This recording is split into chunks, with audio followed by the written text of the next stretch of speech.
Bueno, muchísimas gracias. Las dos súper interesantes. Bueno, son casi las 7, 7 menos 5. No sé si me escuchan. Sí, te escuchamos, Sara, sí. Teníamos un resumen de las preguntas que hicieron, que en estos días fueron llegando al formulario de parte de todos ustedes.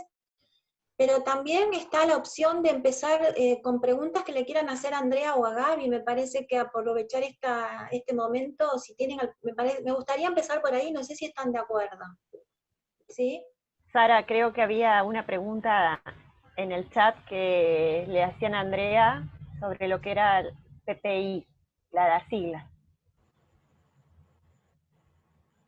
Siempre me las confundo, pero creo que es proyecto pedagógico individual, es para aquellos estudiantes que tienen proyectos de inclusión. ¿Sí? Gracias, Andrea. Sí, sí, sí. Bueno, si les parece, podemos compartir las preguntas que quieran hacerle a Andrea y a Gabriela. La verdad que claro, dice Liliana que tienen adecuaciones curriculares a estudiantes que están en esa condición, digamos. Sí. Leer el chat, a ver si hay bueno, acá hay una pregunta, Aquí. dice, ¿sí? ¿Leo? Sí, dale, Los dale. alumnos que trabajan en un grupo, ¿cómo se conectan por teléfono? Creo que es una pregunta que, bueno, Sí. Andrea.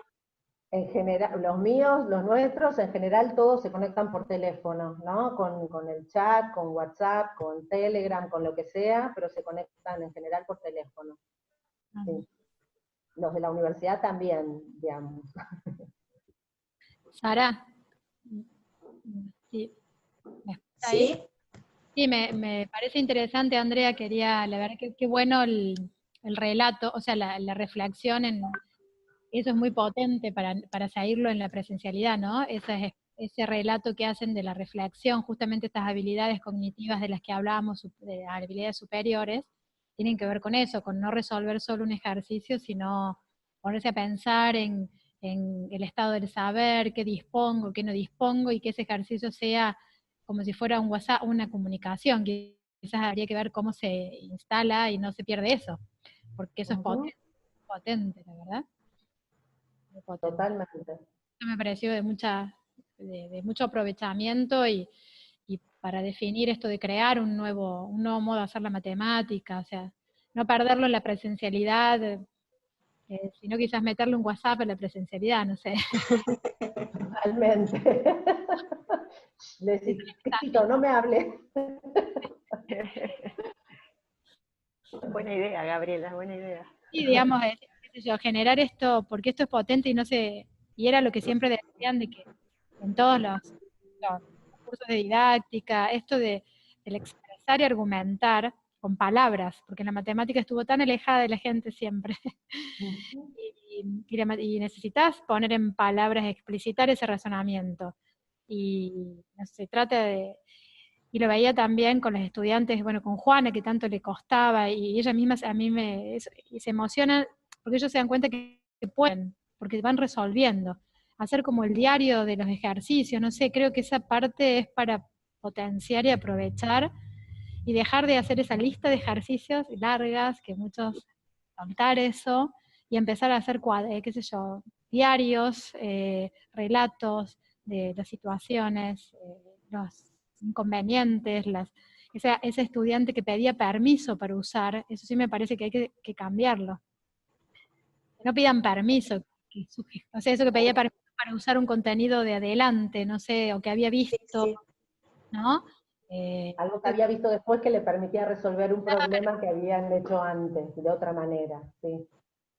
Otra cosa que quería decir era que cuando hacemos clase de consulta, algunas veces, no siempre, pero cuando hacemos clase de consultas, abrimos un documento compartido en el Drive para que las anoten previamente, ¿no? O sea, decimos, bueno, esto es una clase sincrónica, no podemos llegar a la clase y que cada uno se ponga a pensar en el medio de la clase qué preguntas tiene, qué dudas tiene, Entonces lo que les vamos a pedir es, compartimos un documento y tienen que anotar en ese documento cuáles son las dudas que tienen, qué cosas son las que no entienden, para que después el docente pueda preparar la clase en función de esas dudas y esas consultas que ustedes tienen y las desarrollamos.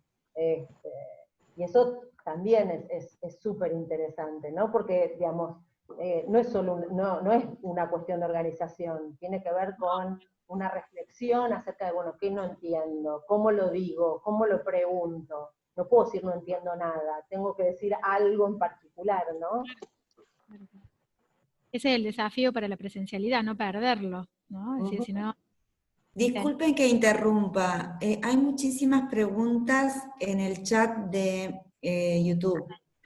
Estaría bueno, ya que no pueden estar aquí, que lo vayamos leyendo y... ¿Querés leerlo, Pachi? Dale. Bueno. Buenísimo.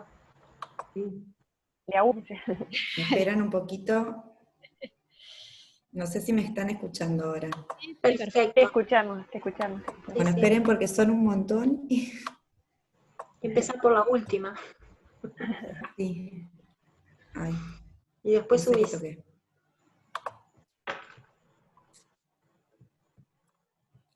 No, mientras que Pachi busca, yo quiero rescatar esto, que esta es una estrategia sencilla e interesante la que están planteando de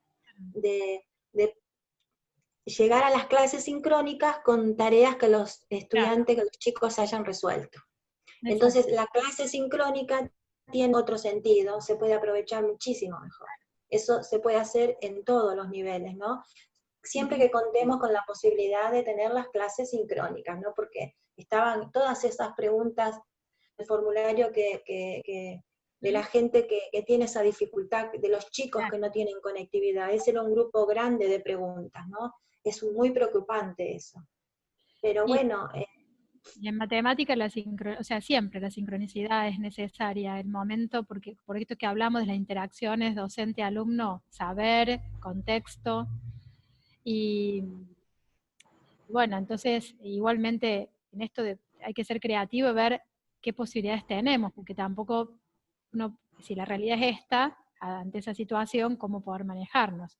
A mí me pasaba en pensamiento matemático que, bueno, no era para nada fácil, porque es un espacio curricular donde me dedico a romper todas las estructuras, a que, digamos, trabajamos con situaciones, modelizamos, y la modelización no estaban acostumbrados a esto. Entonces, bueno, el espacio sincrónico tiene una potencia que no la podés reemplazar, ¿no? El momento de la interacción, quizás con algunos audios, podría llegar a ser, pero necesitas alguna comunicación de la voz. La voz de la escucha es irreemplazable. Lo bueno de este tiempo es que nos hemos dado cuenta que la escuela, el espacio de la universidad, las aulas, bueno, están buenas. O sea, son buenos espacios que hay que potenciar con este tipo de cuestiones, ¿no? Seguro. Pachi, ¿tenés ahí alguna pregunta? ¿Encontraste? Sí, esperen, pasa que tuve que entrar y volver a salir. ¿Cómo organizan los momentos de institucionalización y cómo matizarían la frase "la pantalla no es escuela, lo esencial es presencial"? ¿Qué consideran que es lo esencial en este contexto? Esa es una pregunta. ¿Cuántos estudiantes cuentan con conexión a internet? Es otra pregunta. ¿Cuánto tiempo se conectan? No sé si me están escuchando.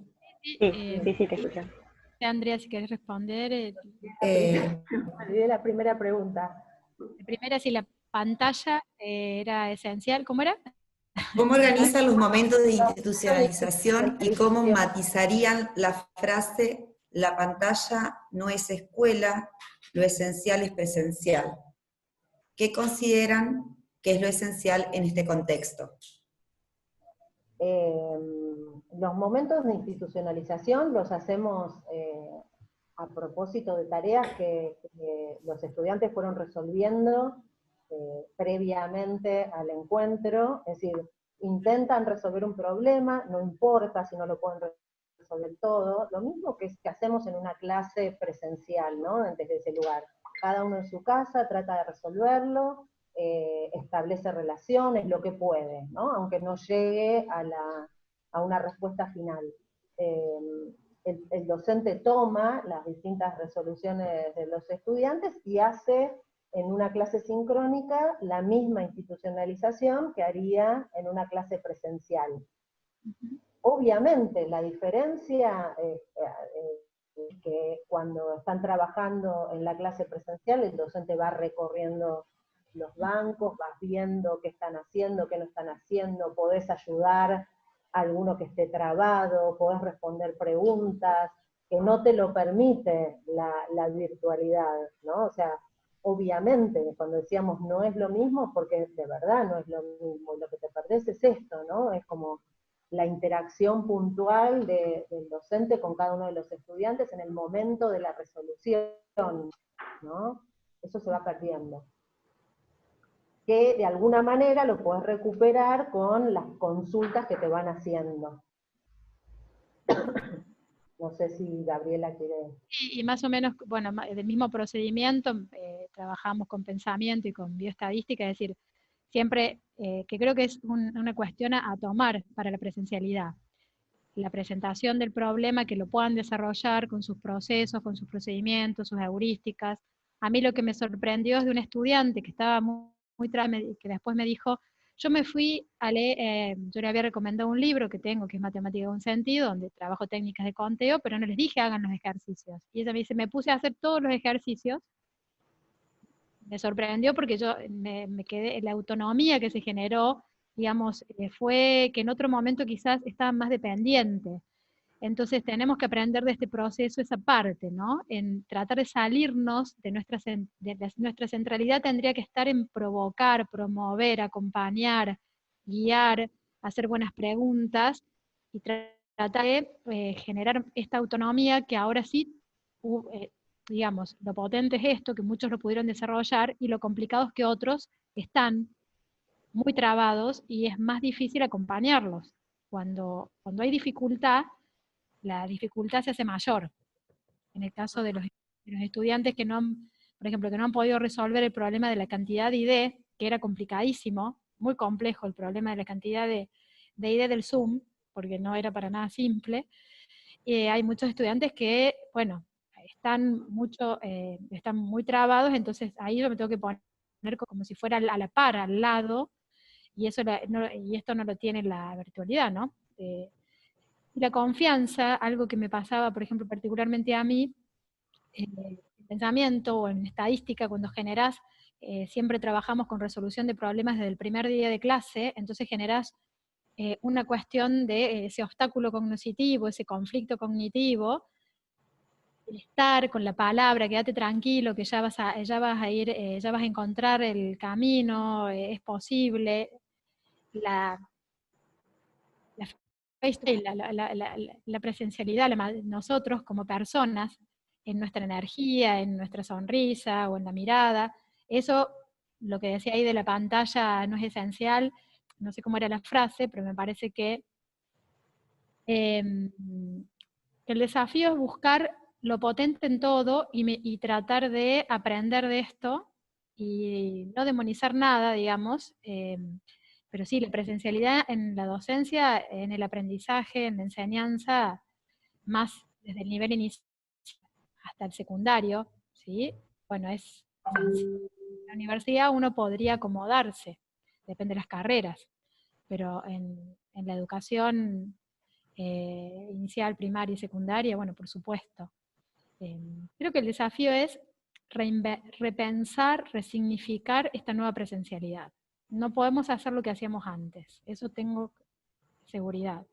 Hay que revisar lo que fue, cómo nos modificamos nosotros mismos e incorporar estos dispositivos, estas acciones, estos decires que funcionaron y reinventar. No, y animarse a crear. A mí lo que me llamó la atención es ese estudiante que dijo, ¿puedo usar esto otro? Bueno, eso tenemos que soltarlo, hacelo, probarlo, jugar. Esas palabras tienen que empezar a estar en nosotros. El error que siempre se dijo, pero tiene mala prensa, y cuando alguien se equivoca, y más en matemática. No, si no jugás, si no te equivocás, no vas a construir. Entonces hay que tener esta oportunidad en matemática para cambiarle la vuelta a la matemática, porque como profesora de nivel superior, me pasa, por ejemplo, cuando llegan las futuras maestras, que cuántas decenas hay en un número, y le puedo No le decir, gusta.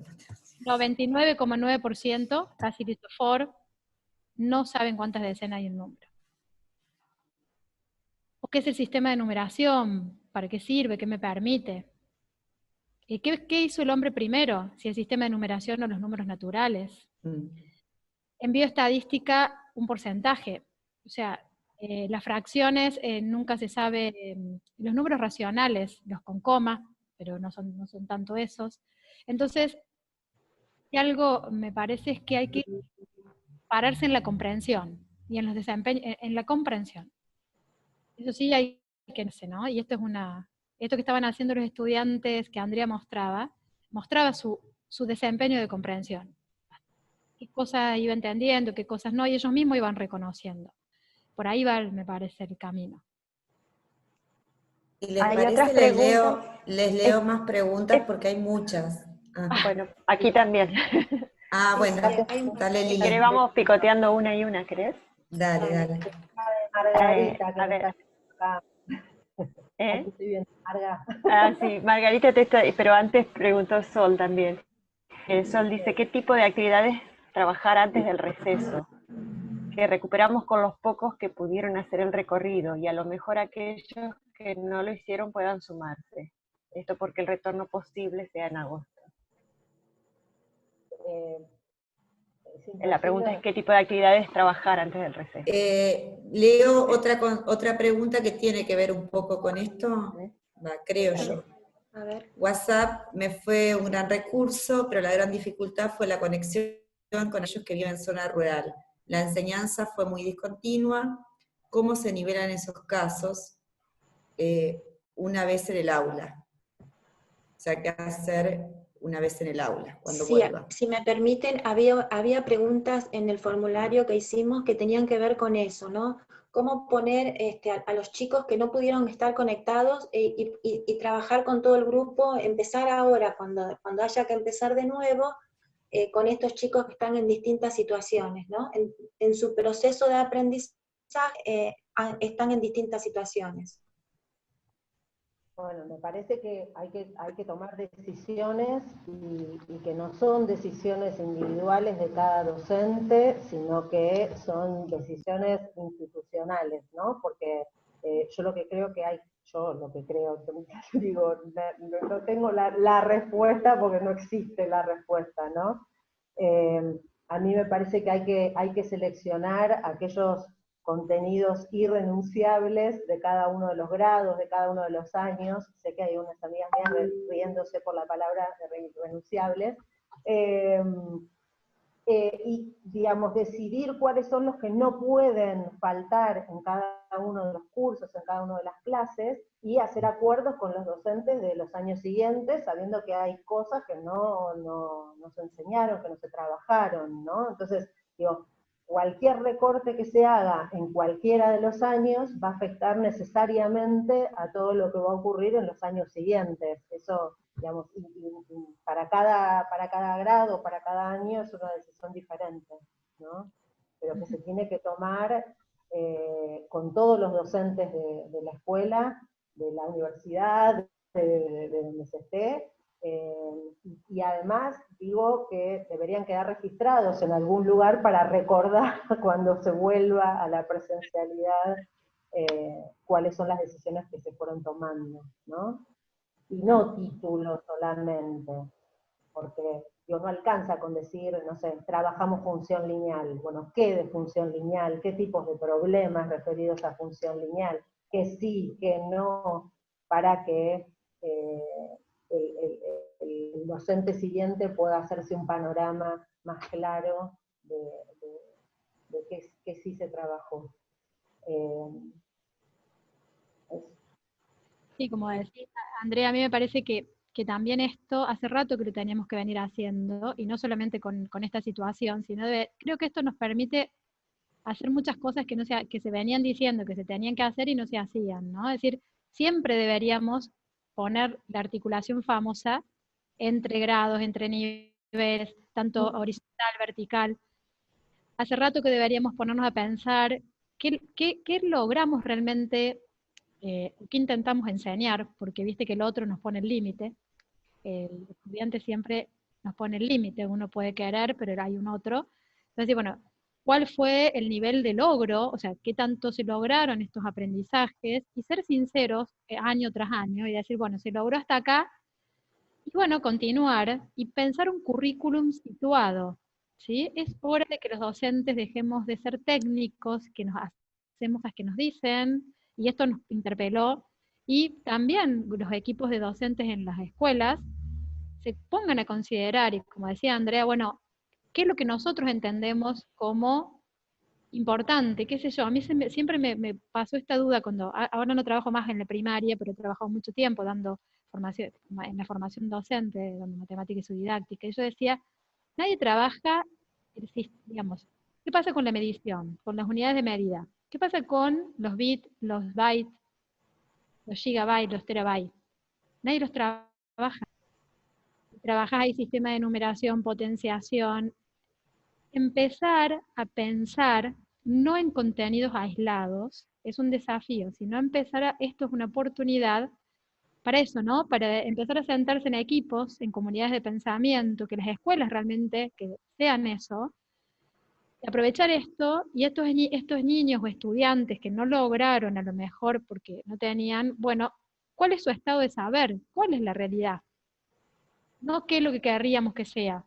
¿Cuál es? Y en función de la realidad, como dice Andrea, tomar decisiones a nivel institucional y hacer trayectorias, las famosas trayectorias, es decir, bueno, quizás empezar a hacer más diseño en nuestras secuencias, en nuestras, y en el sentido de que nosotros como docentes podemos decidir por el currículum también. Lo que pasa es que, bueno, tenemos que ver la comprensión como centro, no el dato, no el guardar en memoria un conjunto de definiciones, sino si hablamos, por ejemplo, de la factorización, y vos siempre le preguntás, ¿qué factorizar? Y la gente te hace la raya, como si te diera el...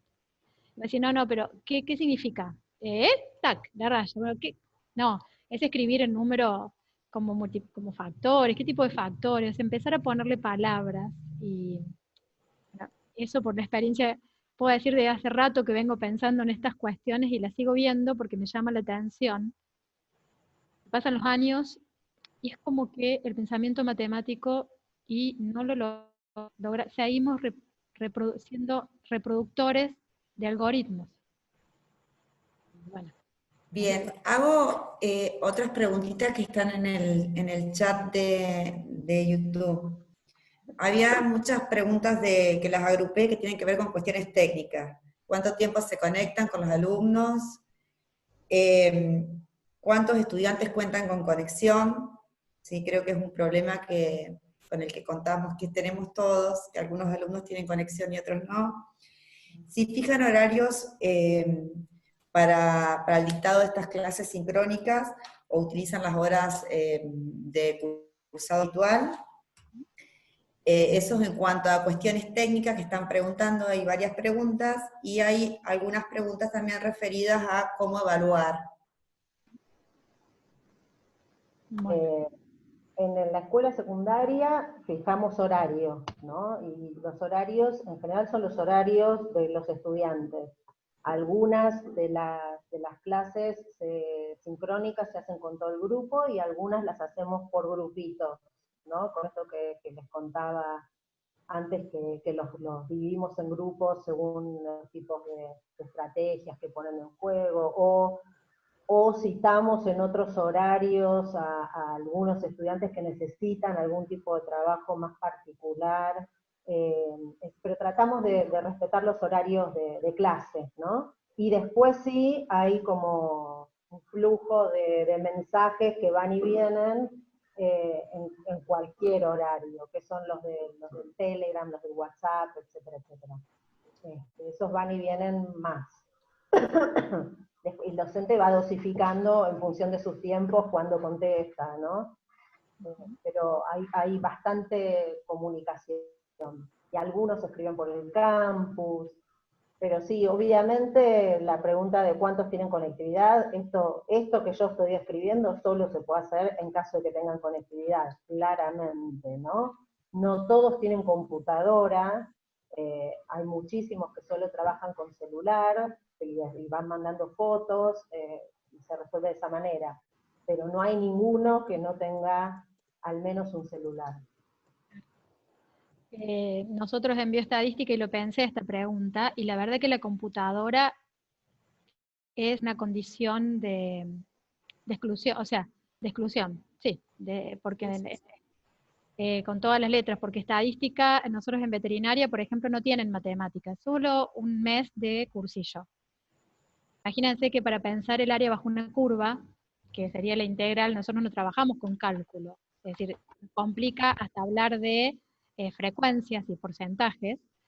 La computadora es nuestra herramienta como el lápiz y papel, pero en la presencialidad también es cuestión, por eso cuando veía lo de la brecha y la desigualdad, y creo que esta pandemia puso en evidencia lo que por ahí muchos no mirábamos, o como, bueno, y cuando hablamos de la diversidad, cuánto se puso, digamos, cuánto se habla de la diversidad, de las variables didácticas, de atender a la diversidad, y creo que esto también permitió darnos cuenta que cada caso es un mundo, es decir, en esta situación, que cada estudiante tiene sus historias, y no fue fácil ponerse en esto, escuchar. Hasta la universidad le pasó que tuvo que hacer un relevamiento de qué estudiantes no tenían, es decir, hubo que, en eso sí estuvo bueno, hubo que ir a las casas, digamos, de nuestros estudiantes.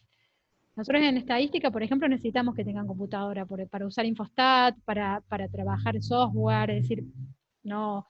Entonces, cuando en la presencialidad estaban el aula informática, aquel estudiante que no te disponía. En este caso, no sé cómo nos va a ir en el segundo cuatrimestre porque tenemos 200 estudiantes, en primer año. Ahora queremos replicar este modelo que nosotros ya veníamos trabajando con el aula extendida. Siempre los chicos tuvieron que tener compu, pero si no iban a...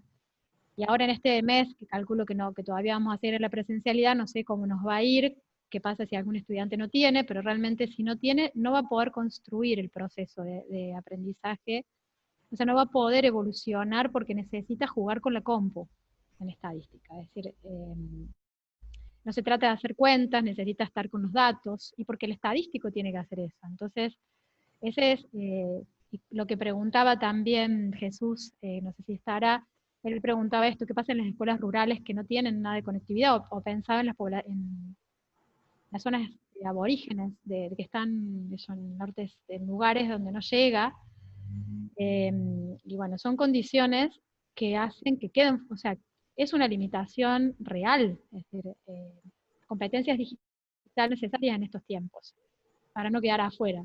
La alfabetización, y esto lo hablamos con Liliana siempre, ¿no? La alfabetización matemática hay que agregarle la alfabetización estadística, porque el mundo se habla en indicadores, en tendencias, y la alfabetización digital. Ya no estamos hablando solo de la alfabetización en lectoescritura. Entonces, es complejo.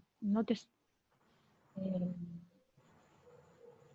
Cuando no hay conectividad, y es un desafío profundo porque estamos generando desigualdad. Es decir, ahí no...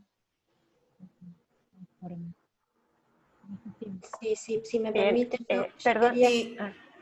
Perdón. No, no, Sí, dale, dale. Disculpen, yo quiero hablar porque hay ruido en mi casa y quiero decir dos cosas. En relación a la evaluación y prácticas de residencia, son dos puntos muy importantes que, en realidad hay muchas preguntas referidas a esas dos cuestiones, evaluación y práctica de residencia. Perfecto. Respecto de la evaluación, digamos que por ahora la experiencia que tuve fue, bueno, tuve dos, en la universidad y en la escuela secundaria. En la escuela secundaria fue justamente una evaluación de un examen previo, de estudiantes que tenían matemática previa de escuela secundaria.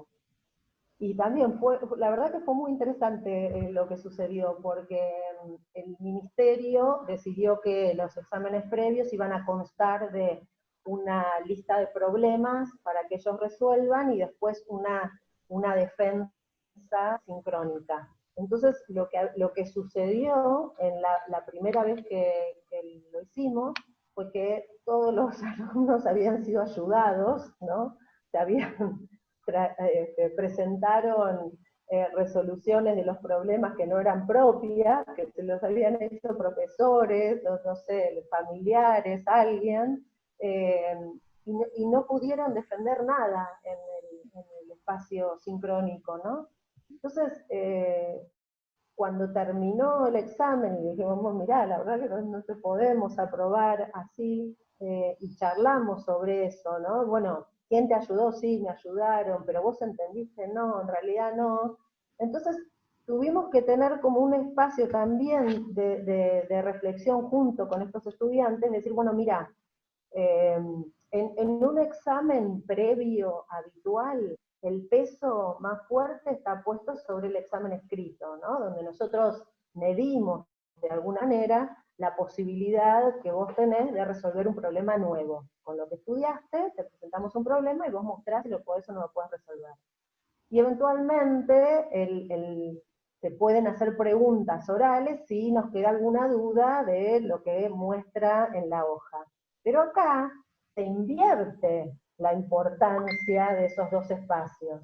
Entonces, el escrito es como una excusa, en realidad, para el momento en el que van a tener que defender ese escrito. Bueno, ¿cómo lo pensaste? ¿Por qué hiciste esto? Y acá, si hubiéramos cambiado este número por tal otro, ¿qué te parecía? Digamos, eso es un ejemplo.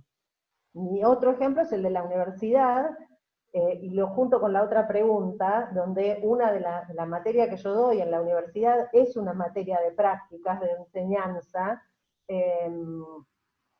y el examen que tuvieron que hacer era un examen más bien reflexivo, de análisis didáctico, que de todas maneras lo hubieran hecho en sus casas, leyendo los textos y vinculando los textos con lo que estaban analizando. Así que digamos que eso fue un examen común y corriente. Ahora, respecto de las prácticas, lo que hicimos, ojo, digamos, pudimos hacer esto porque la materia que yo doy no es de las últimas prácticas que hay, no es de las prácticas en donde tienen que ir a dar clases ellos, ¿no? Son prácticas más de observación. Entonces lo que hicimos fue sustituir los momentos de observación por análisis de registros de clases, filmaciones de clases, producciones de estudiantes, etcétera, etcétera, etcétera. Todo el material que se les pueda ocurrir. Sí, con respecto a práctica, yo no estoy en práctica 4 desde el Ateneo de Matemática para educación inicial, y realmente fue un desafío porque han intervenido en las aulas virtuales, les han permitido, digamos, empezar a realizar sus residencias en este contexto de virtualidad. Y entonces el desafío, empezamos con matemática, justamente porque veníamos trabajando con los juegos, y fue una manera de... por eso aparece en el video la maestra de la sala de 4, que también es la profesora de práctica 3, y bueno, fue todo un desafío. Inclusive el otro día tuvimos reunión con las directoras de los jardines de infantes, de cómo íbamos, hay uno de los juegos que es el juego, hay otro de los juegos que es no la ocasión, el tejo, innovando también los juegos tradicionales, y bueno, hasta discutir también cuándo lo iban a implementar, estaban las maestras. Entonces hemos podido también intervenir en el sentido de realizar, que los estudiantes realicen sus prácticas en un contexto de contingencia, y nos pareció potente, porque es una linda oportunidad, ¿no? Es decir, esto no se nos va a olvidar más, porque yo les decía el otro día charlando con ellas, con las chicas de tercer y cuarto año de matemáticas y didáctica en el Ateneo, que es para que tomen conciencia de que la contingencia nos puede atravesar y hay que estar preparado a la posibilidad. Me gusta la pedagogía de la posibilidad, me gusta esto de pensar, es decir, y no aferrarse a ningún modelo, a ninguno. a ningún paradigma. Ser capaz de decir, bueno, ante esta situación, ¿para dónde vamos? Que lo decía Toffler, si lo pueden leer el libro El Shock del Futuro, se los recomiendo, porque no es una obra pedagógica, yo le hice el análisis pedagógico y aprendí muchísimo, porque él decía esto, ¿no? De mirar posibilidades, del horizonte de posibilidades, de la combinatoria, es decir, deberíamos trabajar todos en matemática con combinatoria, porque tiene que ver con esto, ¿no? Con no aferrarse a ningún camino. Y con la evasión, me parece que esto me pasó con mis colegas de la universidad. Yo trabajo en la parte de asesoramiento, trabajamos en diálogos con los profesores, y era un gran problema la evaluación. Y me parece que el desafío es ver qué entendemos por evaluar, qué miramos cuando miramos, y en realidad qué instrumentos utilizamos para evaluar. Y esto del copiar y la preocupación, porque si vos trabajas con buenas preguntas, buenos problemas, la verdad que ¿cómo les puedo decir? Y que el estudiante, como dijo Mariela en esto de que no sea aprobarnos lo mismo que aprender, empezar a educar a personas capaces de autonomía, capaces de autocontrol. En esto de la pandemia lo vemos, si no nos ponen a alguien al frente que no nos que digamos, parece que si no está el panóptico, no hacemos las cosas si alguien no nos controla. Entonces el desafío de la evaluación en realidad el desafío de la educación es esto, ¿no? ¿Qué hacemos cuando nos preocupamos tanto por el copiar? ¿Qué está pasando con eso, no? Evidentemente, como educadores tenemos que pensar en cosas que van más allá del ejercicio, sino decir, ¿qué queremos lograr con nuestros estudiantes? Que sean personas capaces de conciencia, autonomía, y en ello está el tema de la evaluación. Y por último, bueno, a mí también, como dijo Andrea, me ha ido muy bien las evaluaciones que he venido realizando, porque combine, como también dijo Andrea, en la tarea con la resolución, el procesamiento de datos y el oral. Creo que es allí donde se termina de cerrar el proceso. Como dijo también Andrea, me gustó mucho esto que se invirtió, digamos, el peso, y el peso está en el oral, necesariamente habiendo hecho el escrito. Porque si no tampoco podés hacer preguntas vacías de contenido. Así que bueno, eso sería. Pero bueno, estamos aprendiendo todos y es un lindo desafío esto. Gracias, Gabriela. Quiero leer una pregunta para Andrea, que hace un rato ya que la plantearon. Dice, ¿cómo se articulan las clases teóricas a través de videos con el proceso transitado por los estudiantes en otras instancias? Bueno, en realidad no son clases teóricas, ¿no? Es decir, son clases como las clases colectivas que desarrollamos cuando los alumnos están resolviendo problemas, ¿no? Es decir, lo que estamos reemplazando la situación clase, están los chicos resolviendo problemas, el docente va circulando por el aula, vas viendo en qué los acompañas, en qué los ayudas, cómo los sacás si es que están trabados, etcétera, etcétera, etcétera. Una vez que ya haya distintas estrategias de resolución dando vueltas, haces una clase colectiva en donde discutís acerca de las distintas estrategias que surgieron. Eso no lo tenés, ¿no? Pero sí tenés las comunicaciones de los estudiantes con el docente. Digo, cuando vos le planteás el problema, todos los mensajitos que yo le fui mostrando son mensajitos de chicos resolviendo problemas, planteando las dudas que tienen. Entonces, de alguna manera tenés algún dato más acerca de lo que están haciendo. No es lo mismo. Entonces ahí tenemos que agudizar nuestra tarea de anticipación, ¿no? Es decir, nosotros cuando planificamos el problema que les vamos a dar, o la secuencia de problemas con la que vamos a trabajar, pues anticipás distintas estrategias de resolución, que esperás que sucedan. Algunas suceden, otras no. Después en la puesta en común, en el trabajo colectivo de discusión, tomás aquellas que te sirven en función de cuál era el propósito de la actividad para vos, ¿no? Digamos, pues, esa es la articulación, ¿no? Más o menos. Pero digamos, nunca es lo mismo, no es lo mismo siempre, digo, es a grandes rasgos esto.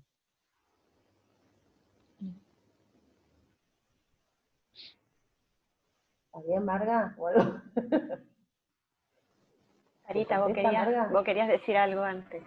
Ahora yo no me acuerdo. No, pero no, lo que quería rescatar es que las dos, Gabriela lo dijo muy claramente en su presentación y después Andrea lo mostró, el trabajo, esas comunidades de reflexión de los docentes, ¿no? El trabajo en equipo de los docentes, esa es otra estrategia que es central para avanzar, para aprender, para acompañarnos unos con otros, ¿no? Eso me parece muy importante. Y bueno, que muchas veces el docente no lo tiene, el docente que está en el aula solo, en una escuela rural o en una escuela urbana, da lo mismo, pero bueno, hay que crear lazos. En eso yo creo que esa es una tarea, a lo mejor nosotros como comunidad, de empezar a generar, podría ser un espacio, pero empezar a crear lazos para acompañarnos.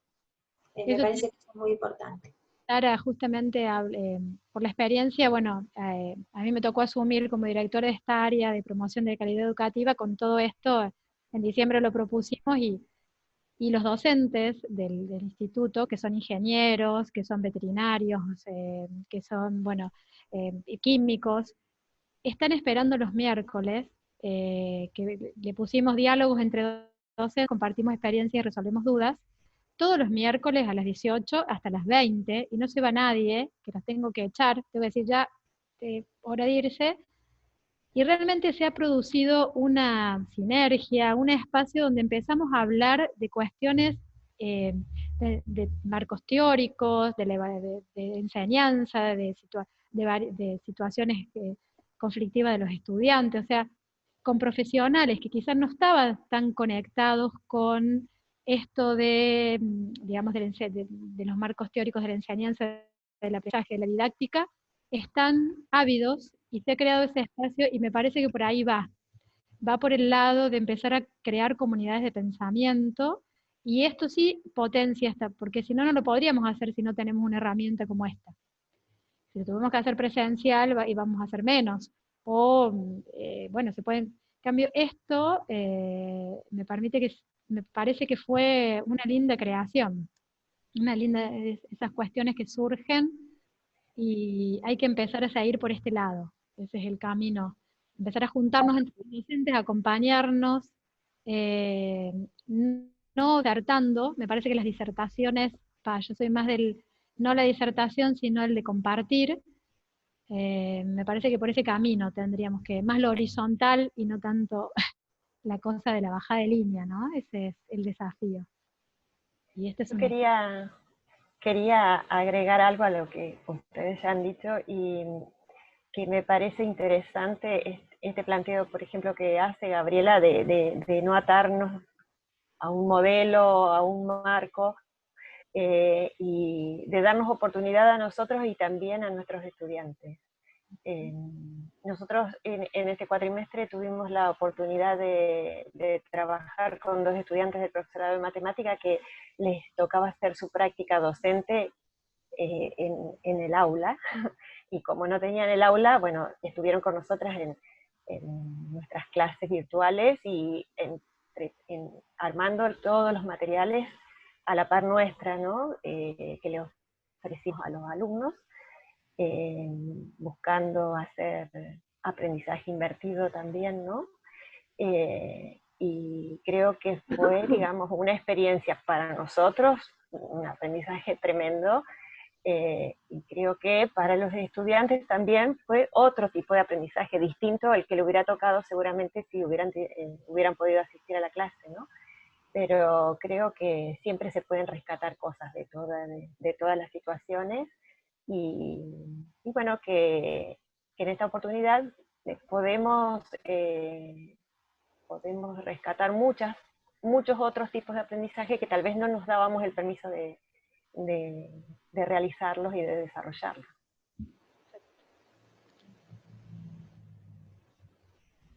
Bueno, no sé si les parece, si quieren compartir algo más. Estamos con el tiempo cumplido, pero de todas maneras, veo que está Laura, nuestra decana ahí, no sé si tiene ganas de compartir algo con nosotros.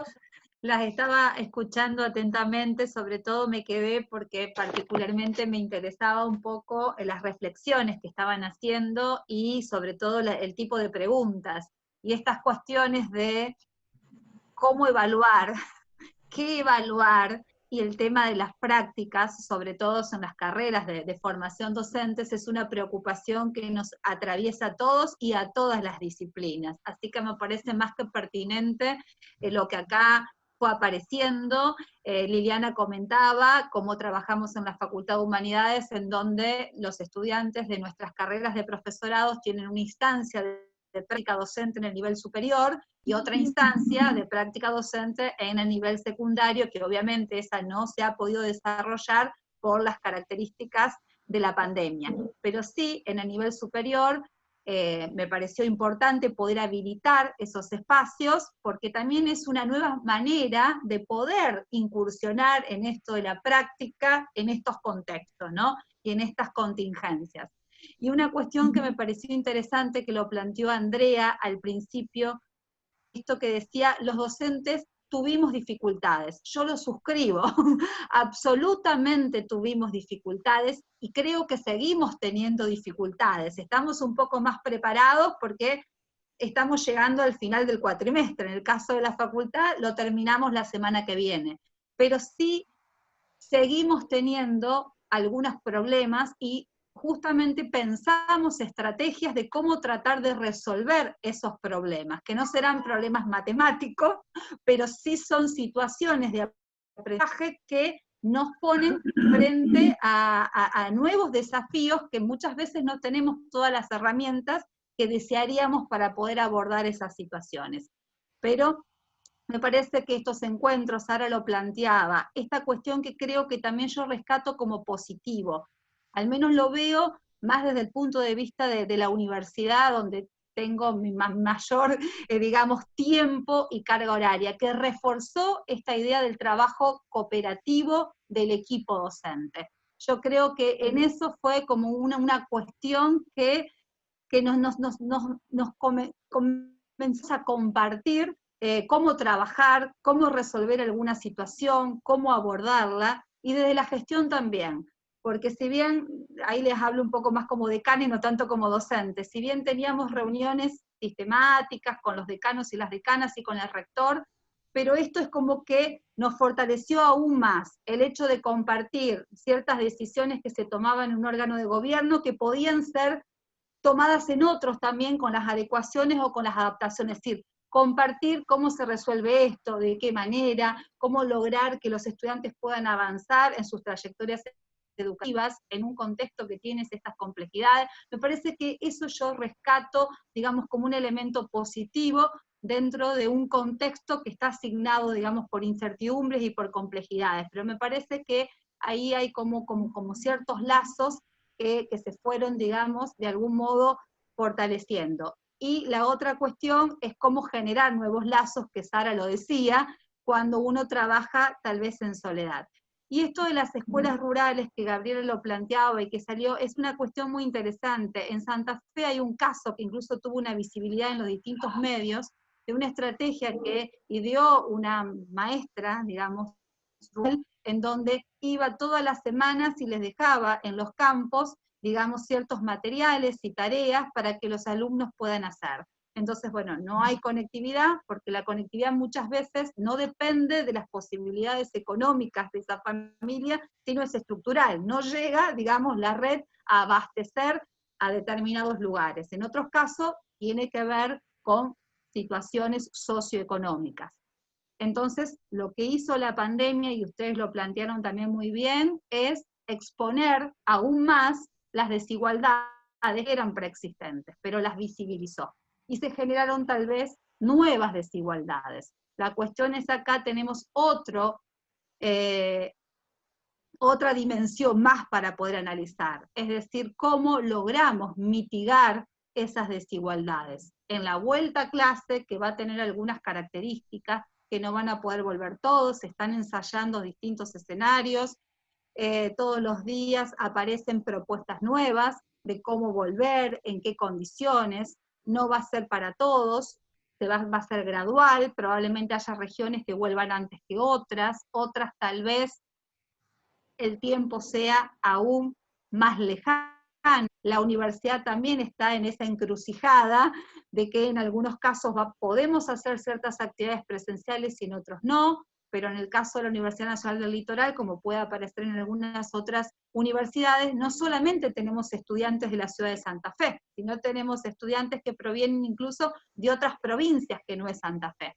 Y entonces, con Paraná mismo, que forma parte de la provincia de Entre Ríos, tenemos una situación ahora de comunicación bastante compleja, porque bueno, el virus se comporta de una manera que por momentos parece que está controlado y de repente aparece y evoluciona y es muy dinámico. Entonces me parece que todo lo que acá se dijo, se conversó, se puso en discusión, ese conocimiento y esas producciones que fueron ustedes generando como consecuencia de sus investigaciones, de sus experiencias, de sus vivencias, lo pusieron a disposición. Y me parece que eso también se trata, es decir, que el conocimiento no quede solamente en discusiones de equipo, en un paper que se publica en una determinada revista, sino que se pueda compartir. Me parece que eso también hace a la función de una universidad pública. Entonces, alentar este tipo de instancias de reflexión, de análisis, de compartir las vivencias y también las preocupaciones, ¿no? Y entre todos poder buscar algunas estrategias, algunas posibilidades, pensar en oportunidades. Me parece que eso es lo más rico de estas instancias y de estos encuentros. Así que más que agradecida y me pareció muy interesante todo lo que plantearon. Gracias. A mí me gustaría hacer una reflexión desde el punto de vista pedagógico, que cuando, bueno, aprendí mucho en el doctorado, porque de ser profe de matemática, pasar estadística, que hace una estadística en un doctorado en pedagogía, bueno, el acto educativo se analiza en 3 dimensiones. El antropológico, es decir, ¿a quién estoy educando? ¿No? Y este es un a quién ahora. El teleológico, ¿para qué? El metodológico, y recién ahí va el cómo. Entonces, me parece que este tiempo, y en la universidad pasó con profesores que se empezaban a preguntar esto, ¿no? Es decir, qué características tienen estos estudiantes, es decir, esto ha puesto en relevancia la pedagogía. Vos sos Laura, Sí. filósofa, ¿verdad? Sí. Esto de la reflexión. Esto me parece fundamental porque lo habíamos perdido. Era todo más técnico, más el cómo. Pero no puede haber un cómo si no hay un para qué y un a quién. Entonces, invitarlos, ya no desde el lugar de la parte mía de matemáticas, sino más metida, más cercana a Laura, desde la pedagogía y la filosofía, invitarlos a que seamos capaces de reflexionar siempre, y que la reflexión sea nuestra guía, y que no le tengamos miedo a eso, a elegir modelos, a cuestionar modelos, a pararme ante el currículum y decir esto a mí no me sirve, que seamos, si le pedimos a los estudiantes que sean autónomos, críticos, que primero lo seamos nosotros. Entonces, que pongamos en valor la pedagogía y en ello la filosofía. Eso sí quería. Sí, no, yo una cuestión más, porque esto que estabas viendo lo planteaba Flavia Terilli, que bueno, ustedes la conocerán o habrán leído algunas cosas de ella. Flavia en estos momentos también está a cargo del decanato de la facultad, que no se llama así por el modelo organizacional que tiene la Universidad General Sarmiento, pero vendría a ser el equivalente de una facultad, y ella lo que ponía sobre todo en el acento, que también otra de las cuestiones que pone en evidencia esta situación de pandemia es la importancia que tiene el rol docente. Entonces, y que enseñar no es de hacer cualquiera. Y eso me parece que está muy bueno, porque si no, es un poco lo que charlábamos en reuniones que tenemos de la Asociación de Facultades de Humanidades y Educación. De educación habla todo el mundo, habla en el supermercado, habla en la peluquería, hablan de todos, como podemos hablar de fútbol o podemos hablar de algún deporte. Entonces parece ser que esos son temas opinables, y todo el mundo puede, digamos, tener alguna opinión al respecto. De otros temas de salud, bueno, son los médicos, etc. Entonces, cuando suceden estas cuestiones, se pone justamente en evidencia qué significa enseñar, ¿sí? Y entonces ahí es la importancia que tiene justamente esa formación en docencia, que es muy importante. Aun cuando no el título no sea el de profesor, pero sí toda la trayectoria y toda la experiencia en formación. Yo no vengo desde la pedagogía, vengo desde la geografía, pero siempre tuve una preocupación por la enseñanza, como les decía al principio, el hecho de trabajar con investigadores y docentes de distintas disciplinas me han enriquecido mi propia formación como profesora en la carrera de geografía o en otras en donde me han invitado para poder trabajar ciertas temáticas que hacen a mis investigaciones y demás. Pero creo que el resignificar el rol docente me parece que es otra de las cuestiones que se rescata, digamos, como positiva, para denominarla de alguna forma en este contexto. Totalmente. Sí, coincidimos completamente. Bueno, si les parece, entonces cerramos este conversatorio. Un agradecimiento muy, pero muy grande a Gabriela y a Andrea, muy grande, también a todos los que nos acompañaron, a Laura, nuestra decana, a Andrea, la otra Andrea que está ahí detrás manejando todo el tema del Zoom. Muchas gracias a todos y bueno, esperemos que podamos tener otro momento como este. Bueno, yo también quiero agradecerles, antes de cortar, a Andrea y a Gabriela por habernos acompañado y por haber seguido la propuesta de Sara, que fue así como... ¡ah! Pero bueno, estamos muy contentas de todo lo que hemos podido charlar en este espacio. Y gracias a todos que estuvieron presenciando esta charla. Muchísimas gracias por la invitación, un placer haber estado. Muchas gracias. Ya nos encontraremos personalmente. Sí. Sí, muchísimas gracias por la oportunidad y por el vértigo también, porque es parte de esto, ¿no? Así que bueno, gracias por compartir estos espacios.